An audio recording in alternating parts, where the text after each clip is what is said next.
वाणी चल रही थी 3 जुलाई 1968।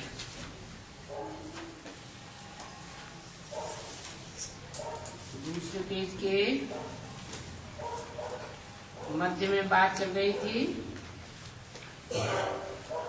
अलफ मुख्य है और ये अलफ की बात तो जरूर समझानी पड़ती है। यह बात है, ये समझाना है कि ये कोई गुरु या गुसाई नहीं है।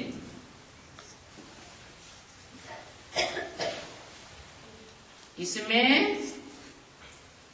बाबा प्रवेश करते हैं,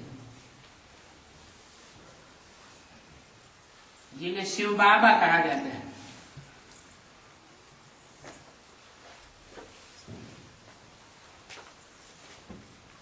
तुम बच्चे तो आत्मा को भी जानते हो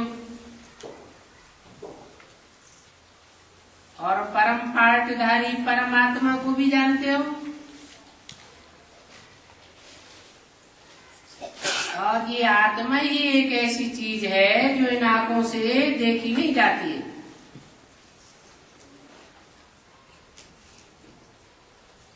तुम आईना उठा करके आत्माओं के बाप को अथवा अपनी आत्मा को देख सकेंगे?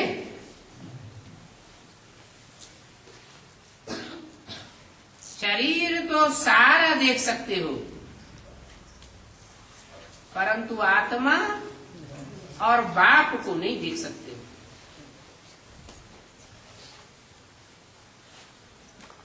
हाँ, ज्ञान से जान सकते हो, आत्मा को भी जान सकते हो।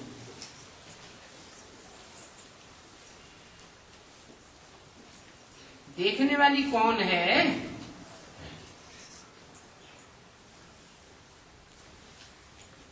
आंखों को देखने वाला कहेंगे।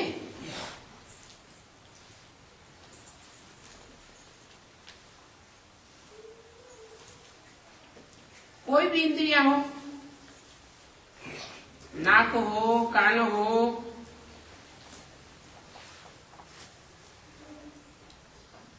वो देखने वाली नहीं है,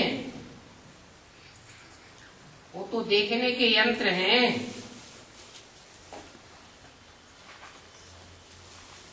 कहते भी मैं फलाने को देखता हूं,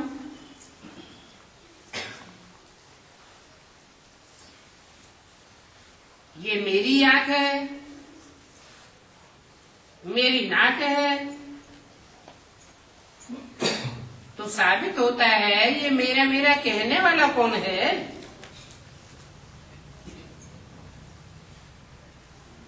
कौन है जो मेरा मेरा कहते हैं? आत्मा है। उस आत्मा को सिर्फ समझा जाता है, देखा नहीं जाता है। बरोबर आत्मा कहती है मेरा शरीर है, फिर कहते हैं हमारे 2 बाप हैं।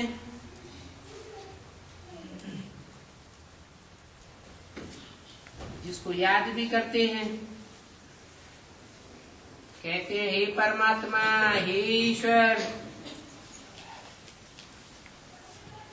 और ये भी ज्ञान मार्ग की बातें हैं, समझने की।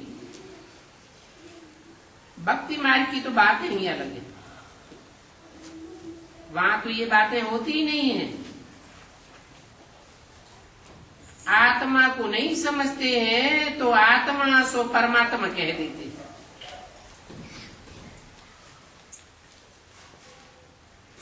मानो हर आत्मा में परमात्मा व्यापक है, मानो परमात्मा को ठीक कर भीतर में ठोक देते हैं। बिल्कुल ही जैसे मेड चैप से इतनी सहज बात भी समझ नहीं सकती है।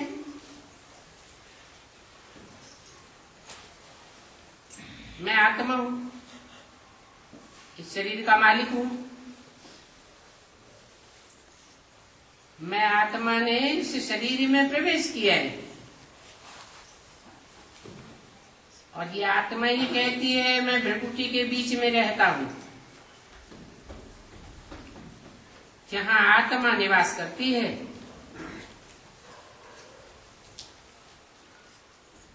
और कोई ये बात का पता ही नहीं है, और ये पता होना भी ड्रामा विनोद है। क्योंकि जब बाप आते हैं तो बाप ही आकर के ये सभी बातें समझाते हैं। आत्मा थोड़ी जानती है कि मुझे आत्मा में इतने जन्मों का पार्ट भरा हुआ है।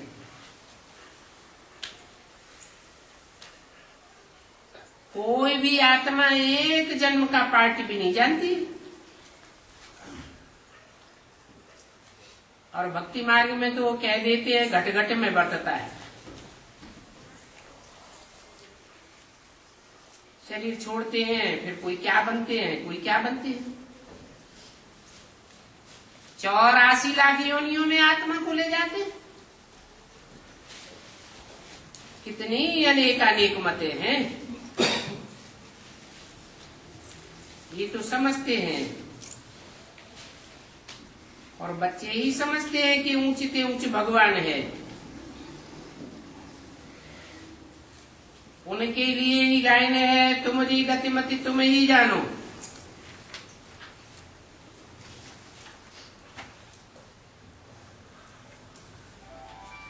और तो कोई कुछ समझ नहीं सकता। 360-68 की वाणी का तीसरा।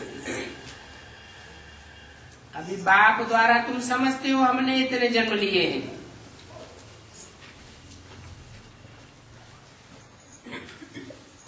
वो भी तब समझेंगे जब मीडिया बाप को जानेंगे।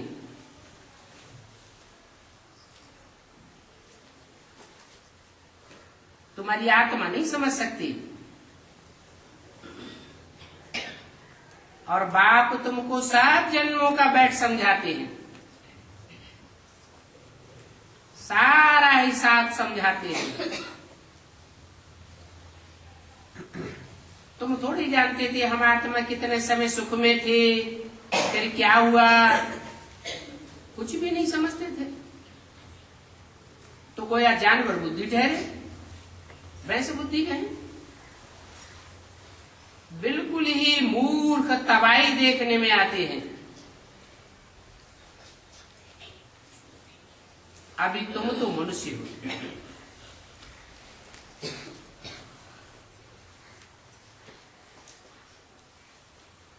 और मनुष्य नहीं है क्या?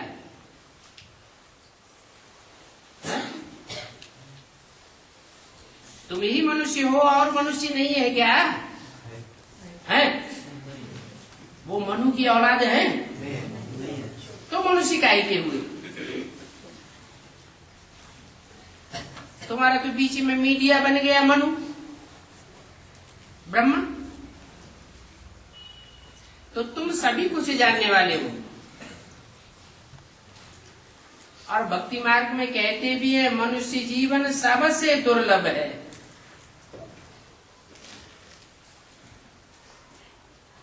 फिर कह देते हैं मनुष्य आत्मा 84 लाख योनियों में जाती है, 84 का चक्कर लगाती है, फिर मनुष्य जन्म होता है। तो बुद्धि मति भ्रम में पड़ जाती है। वास्तव में ये 84 के चक्र में जो आखिरी जन्म है हर मनुष्य आत्मा का, वो ही सबसे दुर्लभ है। जब सच्चम सच्च मनु की औलाद मनुष्य बनते हैं। दुर्लभ क्यों कहा? क्योंकि और जन्मों में तो ब्रह्मा होता ही नहीं। इस अंतिम जन्म में ही मनु होता है जिसमें बाप प्रवेश करते हैं।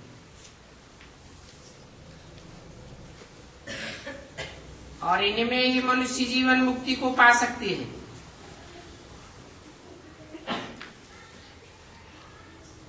ये भी तुम समझते हो कि हमारे 84 जन्म हैं।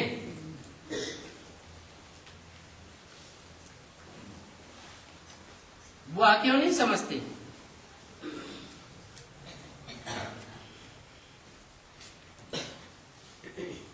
तुम्हारे लिए क्यों कहा?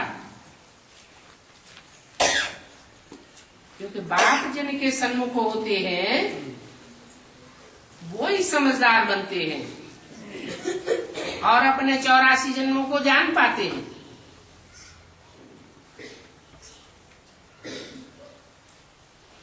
बाकी तो आत्माएं सन्मुख होती नहीं, होती भी है तो फिर विमुख हो जाती है। तो अंत तक सन्मुख रहने वाले कितने हुए?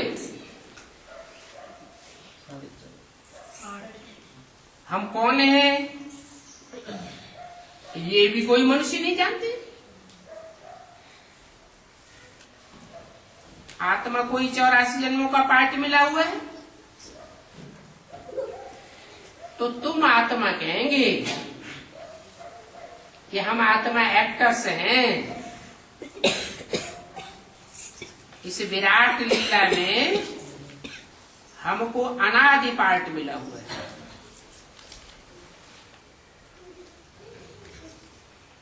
ऐसे भी नहीं है कि भगवान ने हमको ये पार्ट दिया है, नहीं। आत्मा में सदा काल का रिकॉर्ड भरा ही रहता है। ये बना बनाया खेल है। इस खेल में सुख का पार्ट भी है और दुख का पार्ट भी है। पार्ट बजाते बजाते जब बहुत दुखी हो जाते हैं तो स्वर्ग को याद करते हैं। कोई मरता है तो भी कहते हैं स्वर्ग पधारा।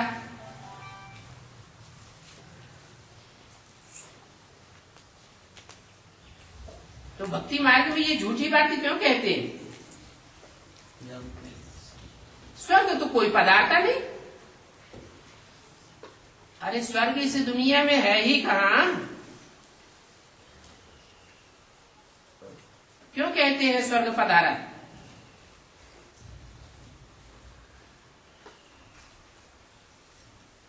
ये संगम युग में आत्मा में रिकॉर्ड भरता है, जबकि आत्मा नरक से स्वर्ग में जाती है। दुख की दुनिया से स्वर्गीय दुनिया का अनुभव करती है। कब जाते हैं? जब देवांश से मरते हैं। तो उसकी यादगार में भक्ति मार्ग में भी कहते रहते हैं कि जो मरता है सो स्वर्ग पता है। अब वास्तव में विदेशी लोग ऐसे कहेंगे स्वर्ग पता है? नहीं कहते हैं। कौन कहते हैं? भारतवासी ये बात कहते हैं। क्या मरा सो स्वर्ग पता है? क्यों?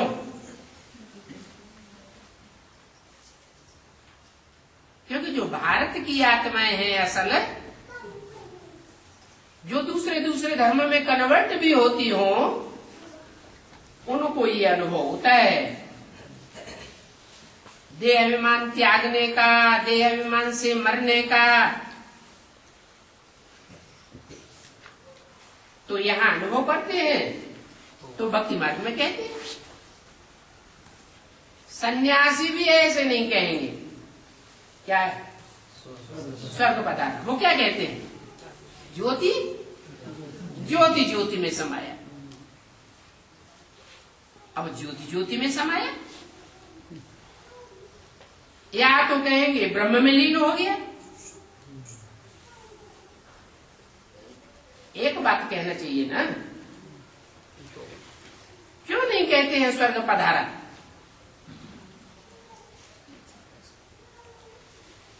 क्योंकि सन्यासी जीते जी स्वर्ग में जाते ही नहीं, इसलिए उनको वो अनुभूति ही नहीं होती है। वो तो निराकार को मानते हैं। क्या? निराकार ज्योति को भी मानते हैं। साकार परमात्मा बाप को पहचानते हुए भी नहीं पहचान पाते, मानते नहीं। तो भक्ति मार्ग में भी सन्यासी लोग क्या कहते हैं? ज्योति, ज्योति समाया। और सन्यासियों में भी अनेक प्रकार के सन्यासी होते हैं। सफेद कपड़े वाले, लाल कपड़े वाले, नंग दरंग, काले कपड़े वाले, कितने प्रकार के सन्यासी होते हैं। जो सफेद कपड़े वाले होते हैं जरूर संगम युग में सफेद कपड़े वाले रहे होंगे। वो कौन सा पुरुषार्थ करते हैं? ब्रह्म में समाने का पुरुषार्थ करते हैं। उनके जीवन का लक्ष्य क्या है? इसी जीवन में नर से नारायण बनने का लक्ष्य है या ब्रह्मा समान बनने का लक्ष्य है? ब्रह्मा समान बनने का लक्ष्य है। तो भक्ति मार्ग में भी उनकी बुद्धि में भरा हुआ है क्या? ब्रह्मलीन स्वामी, ब्रह्मा में लीन होना है। अनेक अनेक मत है। अभी बाप तो तुमको एक ही मत देते हैं क्या? न ज्योति ज्योति में समाना है, न ब्रह्मलीन स्वामी बनना है, न ब्रह्मास्मि बनना है, न शिवोहम बनना है। क्या लक्ष्य देते हैं? एक ही मत है, तुमको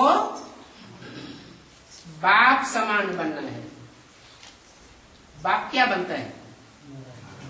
मनुष्य सृष्टि का बाप भी नर से नारायण बनता है। अगले जन्म में नहीं, इसी जन्म में बनता है। इसी जन्म में नरक की दुनिया से स्वर्गीय दुनिया का अनुभव करता है। लेकिन उसके लिए भी जीते जी क्या करना पड़े? मरना पड़े देवहन से। तो बाप की जो एक मत है, उस बाप को सभी याद करते हैं, गाते भी हैं, तुम्हारी गतिमति तुम ही जानो, और तुम ही बता सकते हो। तुम ही सदगति देने वाले हो, और तो कोई सदगति दे ही नहीं सकता। तुम स्लोगन भी लिखते हो क्या?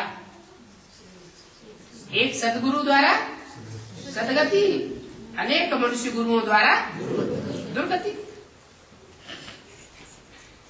तो तुम जानते हो कि तुम्हारी मत से ही सदगति मिलती है। जब तुमको सदगति मिल जाती है, तुम्हारी बुद्धि की सद माने सच्ची, गति माने चाल, तुम्हारी बुद्धि की संकल्पों की जो चाल है, जब श्रीमत के अनुकूल 100% बन जाती है, फिर तुम देवता बन जाते हो। पहले सूक्ष्म में सुधार होगा, पहले स्थूल में सुधार हो जाए। सूक्ष्म में स्वर्ग बनेगा, भावनात्मक स्वर्ग बनेगा, या स्थूल स्वर्ग बन जाएगा? पहले सूक्ष्म में भावनात्मक दुनिया तैयार करते हो, तुम्हारी बुद्धि फिर जाती है, सतोपदान बुद्धि बन जाते हो।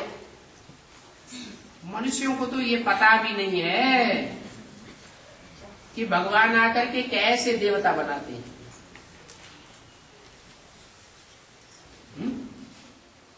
ऐसे तो नहीं कि हथेली पर फूंक मारेंगे और मनुष्य से देवता बन जाए, जैसे शास्त्रों में लिख दिया है। क्या लिख दिया है? ब्रह्मा के मुख से वेद निकले, मुंह से फूंक मारी और वेद निकल पड़े। अब ऐसा कुछ नहीं है। भगवान आकर के आत्मा को चेंज करते हैं। आत्मा किसे कहा जाता है? मन बुद्धि को आत्मा कहा जाता है। बल मनुष्यों ने शास्त्रों में सुना है,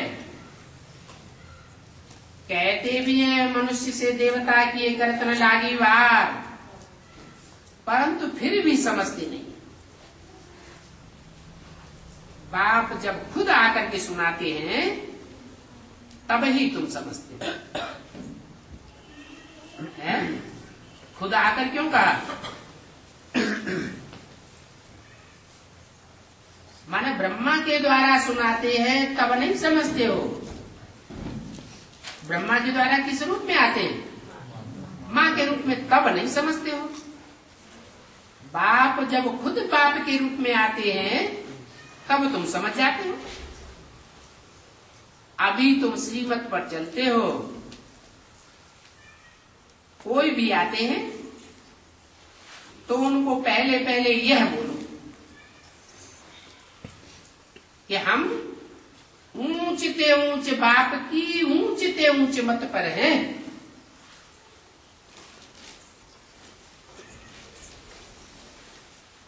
क्योंकि दुनिया में बाप तो बहुत गए हुए हैं। इब्राहिम इस्लामियों का बाप, क्रिश्चियंस का बाप क्राइस्ट, मुस्लिमों का बाप मोहम्मद, सिखों का बाप गुरु नानक। धर्म पिताएं तो गाए हुए हैं ना, परंतु इन सब बापों से भी ऊंचा बाप कौन है ये कोई को पता नहीं है। तो तुमको बताना चाहिए, पता देना चाहिए कि हम ऊंचते ऊंच बाप की मत पर चल रहे हैं और वो ऊंचते ऊंच बाप भगवान है। और जब भगवान है हम ये साबित करते हैं तो जरूर उनकी ऊंचते ऊंच मत हो। और जो भी धर्म पिताएं हैं उनको भगवान नहीं कहा जा सकता। क्यों? क्योंकि भगवान को तो सब मनुष्य मानते हैं। कोई धर्म का ऐसा मनुष्य मात्र है जो भगवान को न मानता हो। क्राइस्ट को तो सब मनुष्य नहीं मानते। इब्राहिम बुद्ध क्राइस्ट को तो सब मनुष्य नहीं मानते हैं, तो वो भगवान कैसे हुए? तो हमको तो जो मत देने वाला है वो ऊंचते ऊंच भगवान है। वो बाप ही हमको अभी कहते हैं कि मैं ऊंचते ऊंच हूं, तो तुम फिर नीचे का संग क्यों करेंगे? एक ही ऊंचते ऊंचे है तो बाकी सब क्या हो गए? उसके मुकाबले नीचे हो गए। ऊंचते ऊंच का संग करेंगे तो जरूर ऊंच बनेंगे, नीचे का संग करेंगे तो नीचे बनेंगे। इसलिए कहते हैं कि और संग तोड़ मुझे एक संग जोड़ो। क्या जोड़ो? हा? अरे क्या जोड़ो? बुद्धि का योग। मुझे एक संग जोड़ो। इस एक संग जोड़ने को ही प्राचीन राजयोग कहा गया है।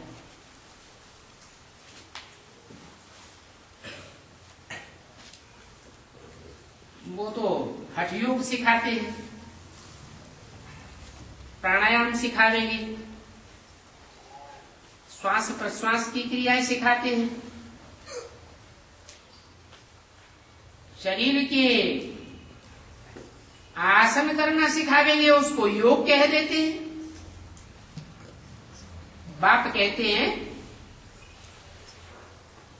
यह कोई आत्मा का योग नहीं है, मैं तो तुमको राजयोग सिखाता हूं।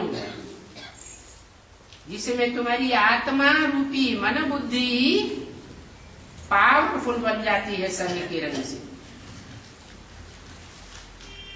इस प्राचीन योग से ये दुनिया पहले भी पैराडाइज बनी थी।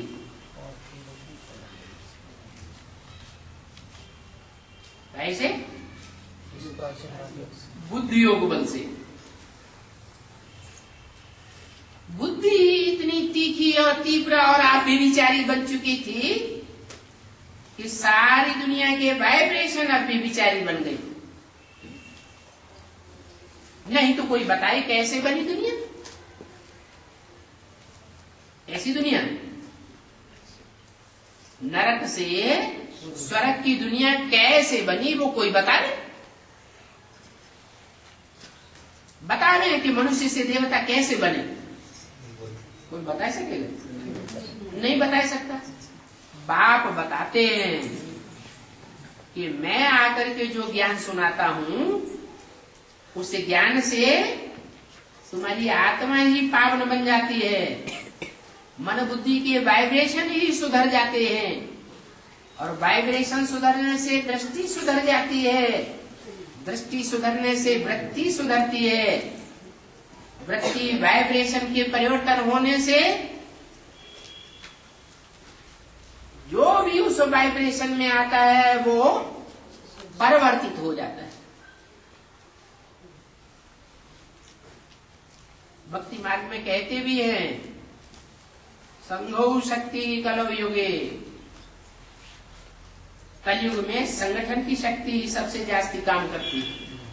लेकिन ये नहीं जानते कि कौन से संगठन की शक्ति काम करती है। ये बुद्धि योग की बात है। बुद्धि योग का भावनात्मक संगठन जब सब आत्माओं का एक जैसा संकल्प बनता है तो उसमें भारी पावर समझ आती है। तो तुम जान गए हो कि स्वर्ग कैसे बनता है। इसके लिए पहले पहले किसको जानना जरूरी है? आत्मा तो सब है, सबको जाने। पहले पहले अलग को जानना जरूरी है, जिसको हम फॉलो कर सकें। क्योंकि अलग को जानने से तुम सभी कुछ जान जाओगे। उस एक अलफ में सारी दुनिया की जानकारी समाई हुई। जैसे वृक्ष का बीज होता है, बीज को देखने से ही सारे वृक्ष का आकार समझ में आ जाता है। बाबा ने बताया है कि मैं बेहद का बाप हूं, और जो बाप हैं भले कितने भी महान धर्म पिताएं हुए हों, वो सब हद के हैं। क्राइस्ट को आज कहेंगे 150-200 करोड़ मनुष्यों का बाप। क्रिश्चियंस की संख्या जितनी भी है वो सब उसको बाप मानते हैं। फिर भी वो हद का बाप है या बेहद का बाप है? हद का बाप है। मैं तो बेहद 500 करोड़ मनुष्य सृष्टि का, या जो भी 700 करोड़ की मनुष्य सृष्टि है, उन सब का बाप हूं। भले आज ना मानते हो, लेकिन थोड़े समय में ही ऐसा टाइम आएगा कि नास्तिक से नास्तिक मनुष्य आत्मा होगी, वो भी ओ गॉड फादर कह के पुकारेगी और मानेगी। तो मुझे बेहद के बाप का वर्षा क्या होगा? हद के बाप से हद का वर्षा मिलेगा, बेहद के बाप से बेहद का वर्षा मिलेगा। मैं बेहद का बाप हूं तो बेहद मनुष्य सृष्टि का मालिक बनाता हूं, सारी दुनिया का मालिक बनाता हूं। तुम्हारे गीत में भी है, बाबा आप जो देते हो दुनिया में कोई नहीं दे सकता। आप ऊंचते ऊंचे हो तो जरूर ऊंचते ऊंचे नई दुनिया का वर्षा देंगे, और नई दुनिया में ऊंचते ऊंची लक्ष्मी नारायण है। शास्त्रों में भी लिखा हुआ है कि सतयुग आदि में लक्ष्मी नारायण का राज्य था। वैकुंठ में भी कृष्ण को ऊंचते ऊंचे कह सकते हैं, राधे को तो नहीं कहेंगे। क्यों? है? राधे को क्यों नहीं कहेंगे? लक्ष्मी नारायण को ऊंचते ऊंचे क्यों कहेंगे? अरे राधे ही तो लक्ष्मी बनती है, फिर राधे को ऊंचते ऊंचे क्यों नहीं कहेंगे? क्योंकि राधे है चंद्रवंश की, तब राधे कहा जाता है। और फिर जब स्वयंवर हो जाता है तो राधे चंद्रवंशी की रहती है या सूर्यवंशी बन जाती है? सूर्यवंशी की बन जाती है, लक्ष्मी कही जाती है। और लक्ष्मी नारायण का राज्य कहा जाता है, या अकेले नारायण का राज्य कहा जाता है?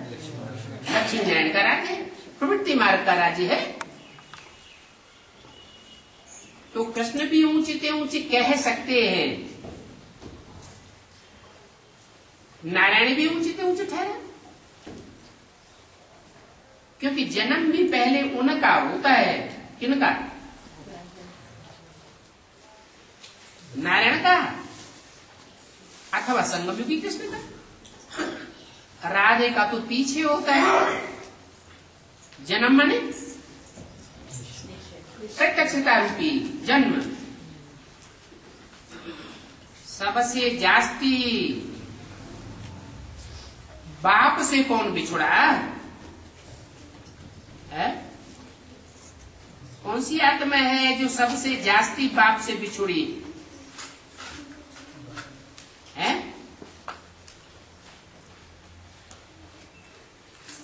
क्या कहेंगे?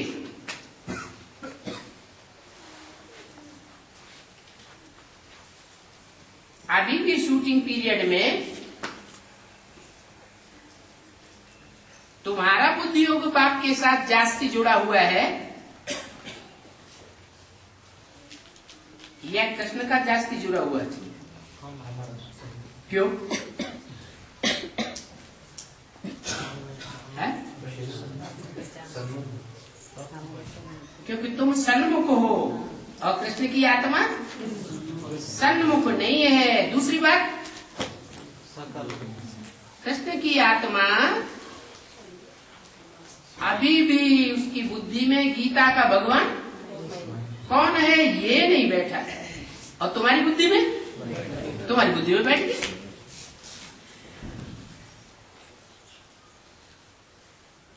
तो कृष्ण बुद्धि योग से हिसाब से कहेंगे कि सबसे जास्ती कृष्ण बिछुड़ा है पूरे 84 जन्म।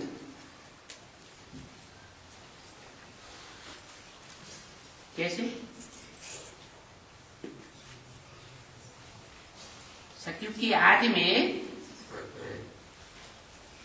कृष्ण बिछुड़ा का मतलब क्या हुआ?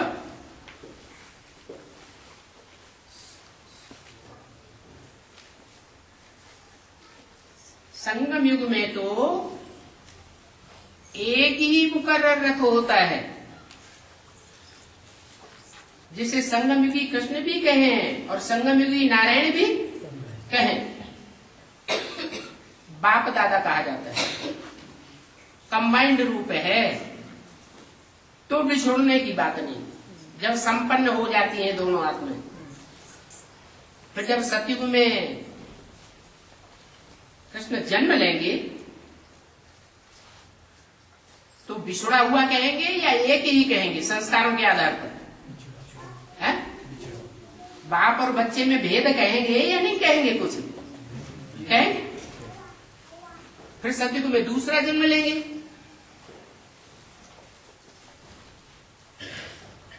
तो जो कृष्ण की आत्मा होगी जन्म होगा वो सूर्यवंश ही आत्माएं होंगी या और वंश में कन्वर्ट होने वाली आत्माएं आएंगी? है? और धर्मों में कन्वर्ट होने वाली आत्माएं उसके संसर्ग संपर्क में आ जाएंगी, संबंध में आ जाएंगी। तो बाप से और ज्यादा बिछुड़ गया या कम बिछुड़ा? और जास्ती बिछुड़ गया। ऐसे ही जन्म बाई जन्म और आत्माओं के स्वभाव संस्कार के संपर्क संसर्ग के रंग में वो आत्मा आती रहती है, हर युग के आदि में और अंत तक। त्रेता में भी अगर कहें तो राम वाली आत्मा का बाप तो बनेगा, लेकिन क्या संस्कारों के आधार पर एक कहेंगे? है? एक तो नहीं कहेंगे। त्रेता के अंत में भी इब्राहिम वो क्या नाम, विक्रमादित्य बच्चा बनता है, राम वाली आत्मा गुरु बनती है या बाप बनती है। तो भी एक कहेंगे या अलग अलग कहेंगे? तो भी स्वभाव संस्कार अलग ही अलग। और द्वापर युग से तो द्वैत बढ़ती कला में चला जाता है, फिर वहां एक होने का तो सवाल ही नहीं। और धर्म की आत्माएं उतरती रहती हैं, और संगम युग में जो विशेष रूप से माता का पार्ट बजाने वाली आत्मा है उसको अपने प्रभाव में लेती रहती है। प्रभाव में लेते लेते लेते लेते अंत तक चंद्रवंशियों का क्या हाल हो जाता है। चंद्रमा पूरे ही अंधेरे में आ जाता है।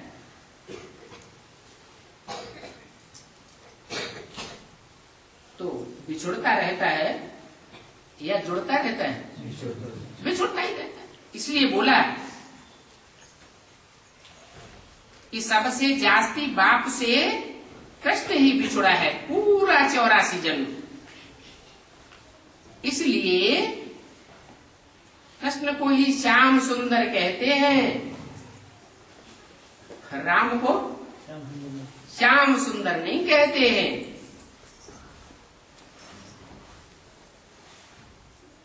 राधे को श्याम सुंदर नहीं कहते, क्योंकि फर्क तो पड़ता है ना। राधे को क्यों नहीं कहते?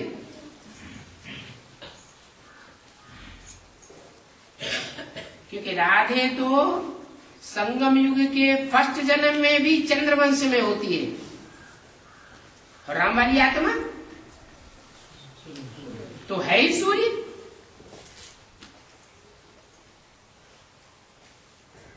तो फर्क पड़ जाता है।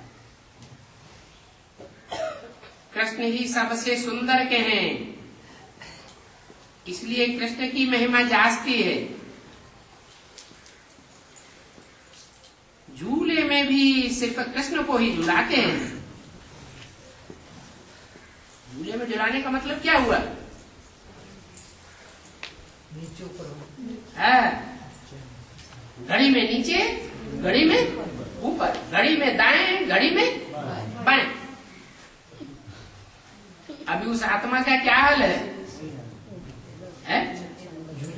राम बाप वाली आत्मा के संसर्ग में संपर्क में संबंध में आती है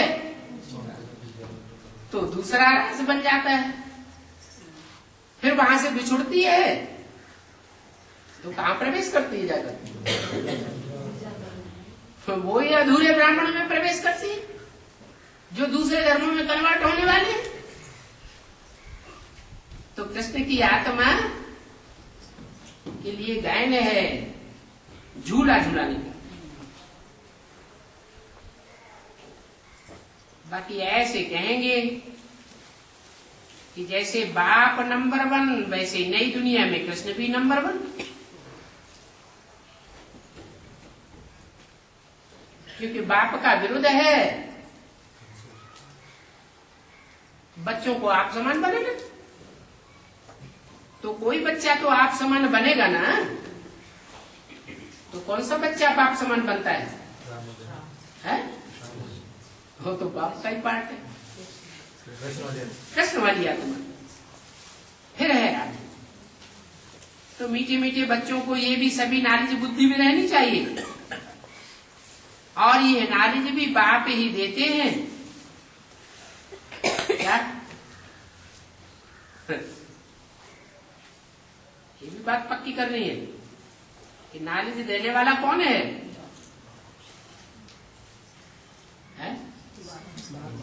निराकारी, निर्विकारी, निरहंकारी स्टेज में रहने वाला या विकारों में रमण करने वाला? कौन सी आत्मा ज्ञान देने वाली है?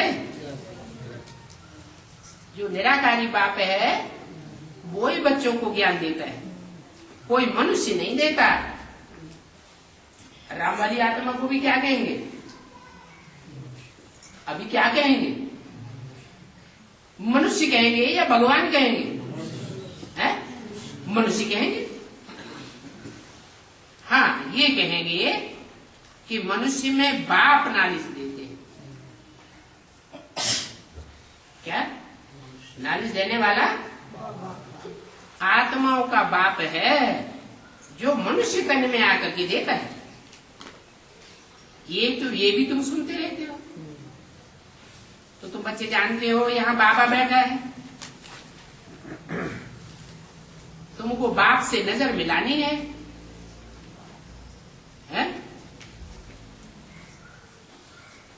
उस नजर मिलाने से हम निहाल हो जाते हैं।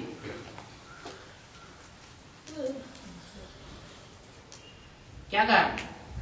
नजर मिलाने से निहाल हो। ये तुम बच्चे सभी कुछ जानते हो, वो जो है और धर्मों में कन्वर्ट होने वाले वो इस राज को नहीं जानते। उनकी बुद्धि में क्या है? क्या है उनकी बुद्धि में? कि वो कोई भी एक्स वाई जेड से नजर मिलाने से हम निहाल हो जाएंगे, परंतु ऐसा तो होता ही नहीं है। कोई तो सभी कुछ जान करके फिर समझ करके भी गिर पड़ते हैं। पूरी एडवांस नॉलेज लेते हैं, मान भी लेते हैं कि एक बाप के सिवाय दृष्टि से सृष्टि सुधारने वाला कोई मनुष्य मात्र है ही नहीं। तो भी फिर संग के रंग में आ जाते हैं विधर्मियों विदेशियों के, और छोड़ देते हैं, गिर पड़ते हैं। अभी भगवान ऑर्डिनेंस निकालते हैं। क्या ऑर्डिनेंस निकालते हैं? तुमको अपनी इंद्रियों को क्या बनाना है? पवित्र बनाना है, आप व्यभिचारी बनाना है। इंद्रियों को व्यभिचारी नहीं बनाना है। व्यभिचारी बनाएंगे तो तेजी से अपवित्र होते जाएंगे। आप व्यभिचारी बनाएंगे तो पवित्र बनते जाएंगे।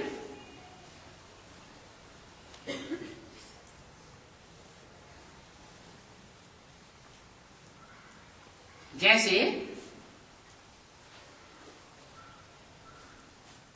मार्शल लॉ लागू होता है तो ऑर्डिनेंस निकालते हैं ना। कोई उस पर नहीं चलता है तो उसको शूट कर देते हैं। ऐसा भी टाइम आएगा क्या? इस रूहानी मिलिट्री में भी ऑर्डिनेंस निकलेंगे। कोई नहीं मानेंगे तो क्या कर देंगे? शूट कर देंगे, मार देंगे, गोली मार देंगे। हाँ, क्या ज्ञान की गोली मार देंगे? माने वो आत्माएं ज्ञान से टूट पड़ेंगी, बाप से बिछुड़ जाएंगी। तो बाप भी ऑर्डिनेंस निकालते हैं। रूहानी मिलिट्री का मार्शल कौन है? मुरली में तो शंकर को बताया है। जरूर आदि पिता गाया हुआ है मनुष्य सृष्टि के बाप में ही शिव सुप्रीम सोल बैठ करके ऑर्डिनेंस निकालते हैं कि अगर तुम मुझको भूल गए, जो नरक की दुनिया को स्वर्ग बनाने वाला है, उस बाप को अगर भूल गए और भूल करके तुम विकार में गिरे, वि माने विपरीत और कार माना काली, समय के अनुसार 63 जन्म की तो बात छोड़ दो, अभी समय के अनुसार टाइम अनेकों के साथ जोड़ने का है या अनेकों के साथ तोड़ने का टाइम है? इंद्रियों का संबंध तोड़ने का टाइम चल रहा है, और तोड़ने के टाइम पर अगर औरों के साथ जोड़ा और जिसके साथ जोड़ना चाहिए उससे तुमने तोड़ा तो माया तुमको शूट कर देगी। क्या शूट कर देगी? माना ज्ञान से टूट पड़ेगी, सारी की कमाई चट हो जाएगी। भगवान ऑर्डिनेंस निकाले और विकार में गए तो शूट हो जाएगी। कौन सी बात चल रही थी?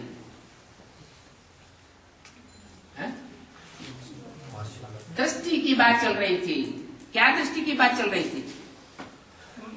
कि एक बाप से नजर मिलानी है।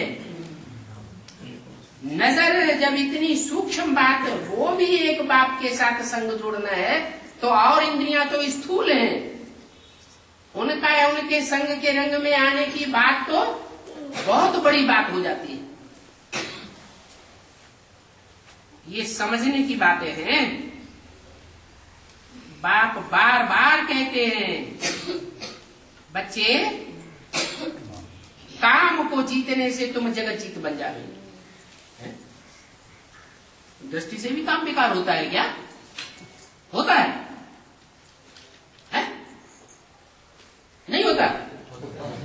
काम माने कामना, इच्छा, तीव्र इच्छा शक्ति जागृत होती है, माने कामना हुई। और कामना अगर श्रीमत के विपरीत है तो क्या कहेंगे? विकार कहेंगे या निर्विकारी कामना कहेंगे? विकारी कामना कहेंगे। तो बाप बार बार कहते हैं, बच्चे काम को जीतने से तुम जगत जीत बन जाएंगे। ये विकारी कामनाओं को अब छोड़ दो। कामना भी पैदा होती है ना, ये बार बार देखने को मिले, बार बार इसकी दृष्टि हमारे ऊपर पड़े, हमारी इस दृष्टि इसके ऊपर पड़े, बार बार नजर खींचती है ना, तो ये भी काम विकार है। सबसे जास्ती गिराने वाला अंग कौन सा है? आंखें। मेरा बन करके फिर अगर विकार में गिरे तो गुरु का निंदक ठौर न पावे, फिर डबल वर्षा नहीं पा सकेंगे। तब की बात बताइए,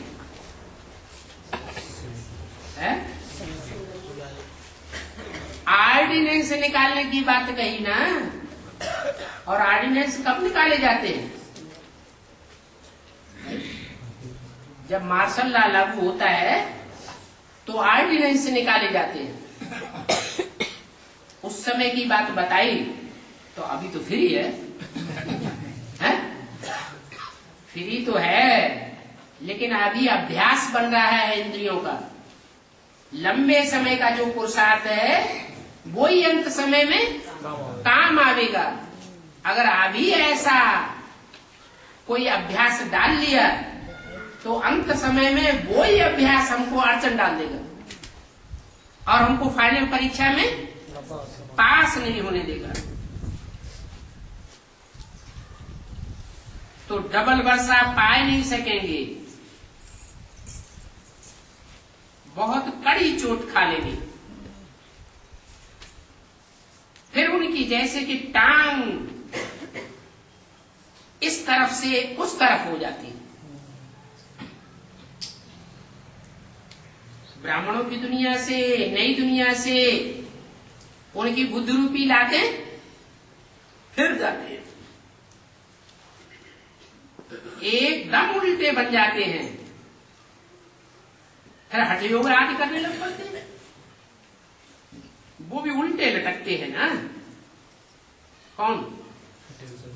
जो मनुष्य गुरु योग सिखाते हैं, तो उसमें ऊपर को पांव और नीचे को सर कर देते हैं। ऊपर पांव का मतलब क्या है? ऊंची स्टेज वालों की तरफ लात मार रहे हैं और जमीन की तरफ बुद्धि जा रही है। वो है उल्टी रस्म। माथा नीचे हो जाता है, टांग ऊपर करते हैं,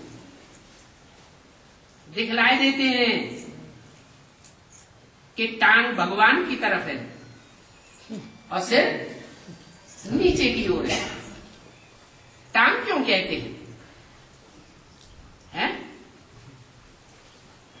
टांग इसलिए कहते हैं कि टांग में ही ठोकर लगाई जाती है। ठोकर लगाते हैं तो कैसे ठोकर लगाते हैं? टांग से ठोकर लगाते हैं, तो भगवान को ठीक कर भीतर में समझ लेते हैं। इसलिए भक्ति मार्ग में जो हठ योगी होते हैं वो टांगे ऊपर और सर नीचे कर देते हैं।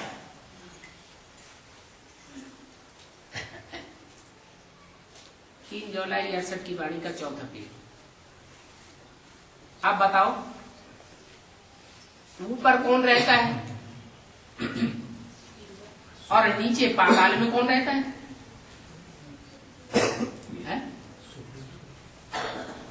ऊपर में कौन रहता है? अरे इस सृष्टि में भी जो ऊंचे का ऊंचा युग है उसमें ऊपर के ऊपर कौन है?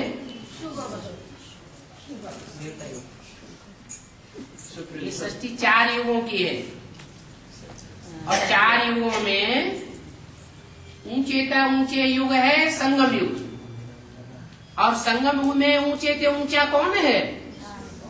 नारायण है। और फिर नीचे उतरो, सत्युग के बाद त्रेता, त्रेता के बाद द्वापर, द्वापर के बाद कलयुग, और कलयुग के अंत में जो कुर्सियों पर बैठते हैं वो नीच आत्माएं या ऊंची आत्माएं है? कब पार्ट बजाने वाले पार्टधारी है या हीरो पार्टधारी है? ठीक कर भीतर जैसी आत्माएं हैं। तो ये उल्टी प्रैक्टिस हो गई। क्या? सर नीचे करना और पांव ऊपर करना। बहुत हठ योग की मेहनत करते हैं। अभी बाप समझाते हैं, अभी तुम्हारा बुद्धि योग बाप की तरफ होना चाहिए। क्या? बाप की तरफ होना चाहिए। बाप नीचे आया हुआ है या ऊपर है? नीचे है, तो नीचे होना चाहिए बुद्धि योग या ऊपर होना चाहिए? है? अरे बाप बल नीचे आया हुआ है, नीचे दुनिया में आया हुआ है, पतित मनुष्य तन में आया हुआ है, और जिन आत्माओं से उस पतित मनुष्य तन का संसर्ग संपर्क संबंध बन रहा है वो भी, उनका नाम क्या दिया? माउंट आबू। क्या? बदबू का पहाड़ है। बल उसका नाम शास्त्रों में दे दिया गौवर्धन पहाड़। क्या नाम दे दिया? गौवर्धन पहाड़। ऐसी पतित आत्माओं को भी संग के रंग से ऊंचा बनाने वाला है। तो बाप समझाते हैं कि तुम्हारा बुद्धि योग बाप की तरफ होना चाहिए। बाप की तरफ का मतलब है बाप का बुद्धि योग इस कीचड़ की दुनिया में रहते हुए भी कहाँ है? ऊंची स्टेज में है या नीची स्टेज में है? ऊंची स्टेज में है। तो बाप कहते हैं मैं इस तन में आया हुआ हूं। किस तरफ इशारा किया है? नहीं, ब्रह्मा तन में, वो तो नीचे गया। इस तन में आया हुआ हूँ बाप कहते हैं। कहने वाला कौन है? स्वयं बाप कहते हैं मैं इस तन में आया हुआ हूँ। इस तन की यादगार क्या है? अरे भक्ति मार्ग में कोई यादगार दिखाते हैं? लिंग दिखाते हैं। दुनिया में इतने मंदिर बने हुए हैं, जास्ती से जास्ती तादाद में कौन से मंदिर बने हैं? शिव के मंदिर बने हुए। उसमें भी ऊंचे स्थान पर शिव का मंदिर दिखाते हैं। किस बात की यादगार? ऊंची स्टेज की यादगार है, या तो पहाड़ों पर दिखाते हैं। और खास शिव शंकर भोलेनाथ का निवास स्थान कौन सा दिखाते हैं? हिमालय से भी ऊपर कैलाश पर्वत, ऐसे दिखाते हैं ना। कहां की यादगार है?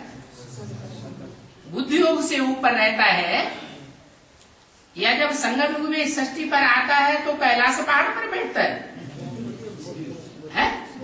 बुद्धि योग से ऊंची स्टेज में रहता है।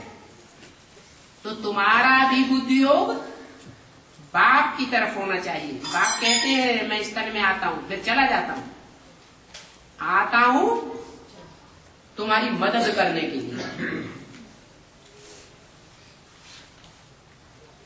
ऐसे ही बिंदी आवे और चक्कर लगा के चली जावे तो तुमको मदद मिलेगी?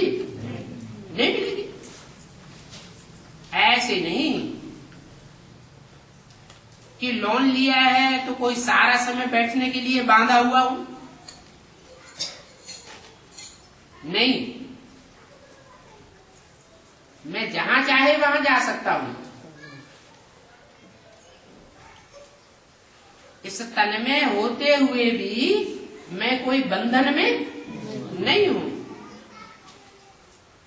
थोड़ा समय आकर बैठते हैं, कहते हैं तो मुझे याद करो, तो मैं ही हूं। सेकंड में आ सकता हूं। जैसे ही तुम्हें याद करेंगे मैं हाजिर हो जाऊंगा। देरी थोड़ी लगती है। आत्मा सभी से बड़ा रॉकेट है।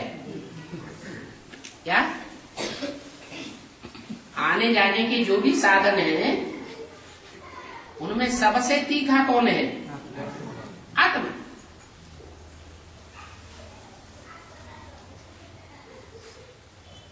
तो तुम मुझे याद करो।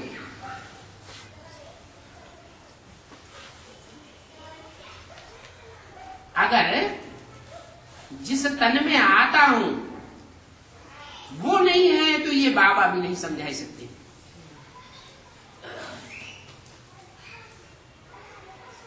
तन के द्वारा ही समझाएंगे। और ऐसे भी नहीं है कि जिस तन में आते हैं वो बुद्धू है। ये बिल्कुल बुद्धू तो नहीं है ना। तो तुम समझा सकते हो कि बाप भी तुम्हारे पास आ सकते हैं।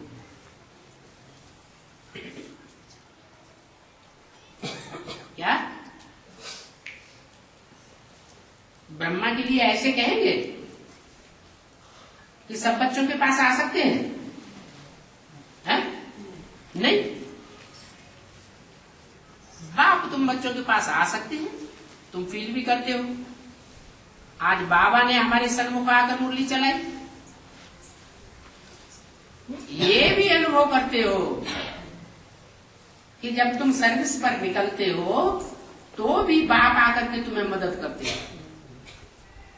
बोलने की ताकत आ जाती है, दृष्टि देने की ताकत आ जाती है, दृष्टि में पावर आ जाती है, वाइब्रेशन में पावर आ जाती है।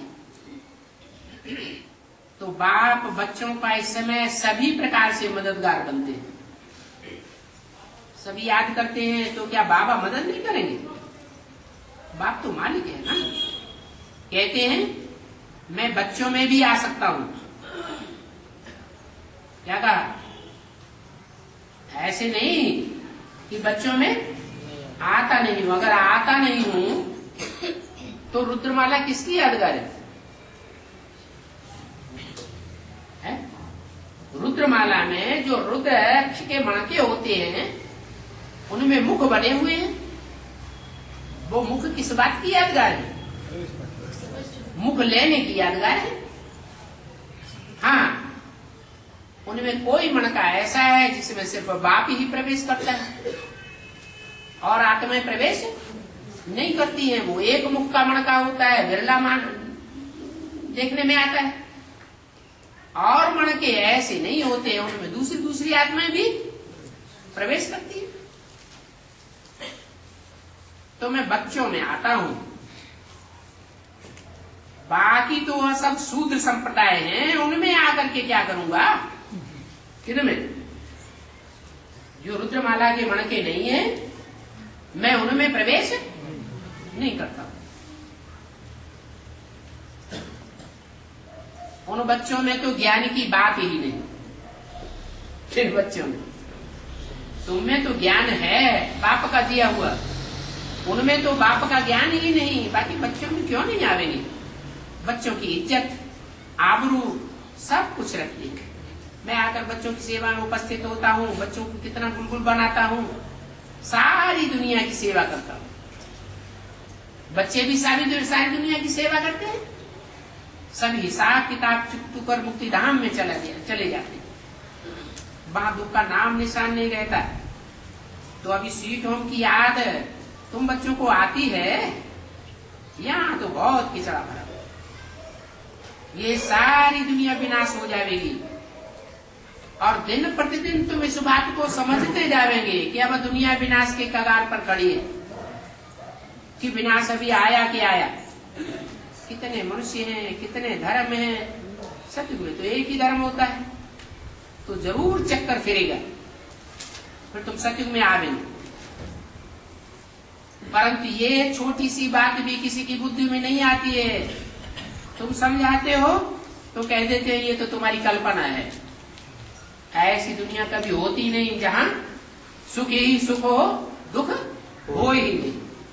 अंधे की औलाद अंधे है? क्यों कहा? क्योंकि अंधों को दोपहर को जब सूर्य ऊपर चढ़ जाता है तो भी क्या अंधेरा दिखाई पड़ता है या उजेला? अंधेरा ही दिखाई पड़ता है। और रावण तो बिल्कुल अंधा बनाने वाला है। ये सब है ही रावण संप्रदाय।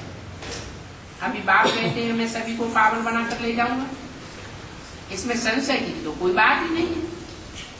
बहुत आकर के सुनेंगे, तुम्हारा मंत्र बहुत ताकत वाला हो जाएगा और तुम्हारे मंत्र में ताकत भरी हुई होगी। क्या? कौन सी ताकत? अभी भी तुम मंत्र देते हो, मना भव का मंत्र तो देते हो ना, अभी उतनी ताकत नहीं है। फिर उस समय तुम्हारे मंत्र में बहुत ताकत आ जाएगी। कहां से आ जाएगी? है? हाँ, जो संगठन बनेगा वो पांडवों का ऐसा किला बन जाएगा संगठन का, जिसमें कोई भी विकारी प्रवेश नहीं कर सकेगा। उस संगठन शक्ति में बहुत पावर होगी। दृष्टि भी अव्यभिचारी होगी, तुम्हारी वृत्ति और वायुमंडल भी अव्यभिचारी होगा, तुम्हारी वाचा भी अव्यभिचारी होगी। सब एक ही बात बोलेंगे। तो योग की ताकत बड़ी हुई होगी ना। तो बाप कहते हैं एक अक्षर भी तुम्हारा बहुत वैल्यूबल है, पति से पावन बन जाएंगे। गीता में भी अक्षर है मन मना। ये भी बातें समझेंगे वो जो इस धर्म के होंगे। इस धर्म के पक्के नहीं होंगे तो उनकी बुद्धि में नहीं बैठेगी। आत्मा ही सभी कुछ कर सकती है। बाबा की तरफ मेरी आंखें देखती हैं, मेरे को लेस हुआ है, तुम कौन हो? मेरा कहने वाला जरूर ये चैतन्य आत्मा है। अभी तुमको पता पड़ गया मैं आत्मा हूं, तो आत्मा सब बाप को याद करना है। कहां भी बैठे याद कर सकते हो। बाप तो बहुत सहज रास्ता बताते हैं, ऐसे नहीं कि एक जगह बैठ जाना है, टांगे थक जाती हैं वो तो हटियो कहेंगे, यहाँ तो हट की बात ही नहीं। तुम कैसे भी बैठ सकते हो, बैठे बैठे याद कर सकते हो। नारिद सुनने के लिए बैठना पड़ता है। सो भी यहाँ कोई हट की बात नहीं है जिसमें तुम फील कर सको दुख का, जिसमें दुख में आभासता हो, वो तो काम ही नहीं करना है। बाप को याद करना ये तो सुख की बात है। रोमांच खड़े हो जाते हैं। बाप से कुछ मिलता है तो आत्मा याद करती है, भक्ति में भी बहुत याद करती है, परंतु समझते नहीं है कि हम जिसको याद करते हैं उससे जरूर हमें कोई प्राप्ति हुई है। और प्राप्ति कब हुई है? जब साकार में आया होगा तब प्राप्ति हुई है, या निराकार से प्राप्ति हुई है? अभी तुम समझते हैं कि बाबा आकर सभी का कल्याण करते हैं तो सभी याद करते हैं। दुनिया भी कायम है, तुम देवताएं भी कायम हो, ये चक्कर फिरता रहता है। जितना जितना शिव बाबा को याद करेंगे, क्योंकि तुमने अंजाम किया है बाप आप आवेंगे तो हम आपको ही याद करेंगे और हम आपके ऊपर भारी जावेंगे, क्योंकि भक्ति मार्ग में तुमने बहुत धक्के खाए हैं ना। अभी तो तुम धक्के से बच गए थे, यहाँ तो तुम धक्का खाने से कितना बच जाते। सिर्फ बाप को याद करो। मेरे स्कूल को वर्षा मिलता है तब याद करते हो। अभी मैं आया हूँ, तुमको विश्व का मालिक बनाता हूँ, परंतु मैं तो विश्व का मालिक है नहीं बनता हूँ। तुम देवताएं ही विश्व के मालिक बनते हो। मनुष्य विश्व का मालिक है, कोई मनुष्य विश्व का मालिक नहीं बन सकते। अरे तो लक्ष्मी नारायण को मनुष्य नहीं कहेंगे है? लक्ष्मी नारायण को मनुष्य कहेंगे या नहीं कहेंगे? कहेंगे, कहेंगे। उनका मन चलायमान होता है। जिनका मन चलायमान होता है उनको मनुष्य कहा जाता है। नारायण का मन चलायमान तो नहीं हो। तो कितनी अच्छी अच्छी मीठी मीठी बातें समझाते हैं, मीठे बाप मीठे मीठे बेहद की कहानी सुनाते हैं। कल्प कल्प आकर ये कहानी सुनाते हैं। ये चक्र सृष्टि चक्र कैसे चलता है? तुम घूमो फिरो कुछ भी करो, बाप की याद में तुम कितना भी पैदल करो, तब भी तुमको थकावट नहीं होगी। पता ही नहीं पड़ेगा कि हमने कितना पैदल किया। अगर बाप की याद में होंगे तो बाप की याद में ये देह भूल जाती है, देह थकती है। देह अगर भूली हुई रहे तो आत्मा कभी भी थकेगी नहीं। तुमको ये बैच पड़ा हुआ हो जिससे तुम बहुत सर्विस कर सकते हो, बहुतों को समझा सकते हो। अच्छा, बच्चों को गुड मॉर्निंग।